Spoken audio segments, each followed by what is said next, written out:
యేసయ్యా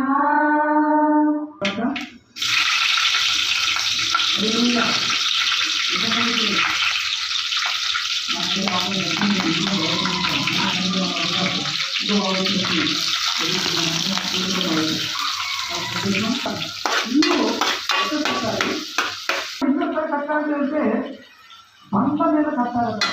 ఆ బండకు ఒక పేరుంది, పునాది ఎలా ఉండాలంటే రక్షణతో కలిగిన పునాది. ఇంకా అలాంటి బండ మీద కట్టిన పునాది ఎప్పుడు పేరుకుంటారు. ఒక మాటలకి దేవుడు రాలేదు, మనసు మాటలకి దేవుడు ఉండాలంటే ప్రార్థన. ఏ గృహమైతే ఉదయకాలం దేవుడిని చింతిస్తారో, ఏ గృహమైతే దేవుడు సరిగ్గా సంతోషించే ప్రార్థన చేసుకుంటారో అది రోజుగా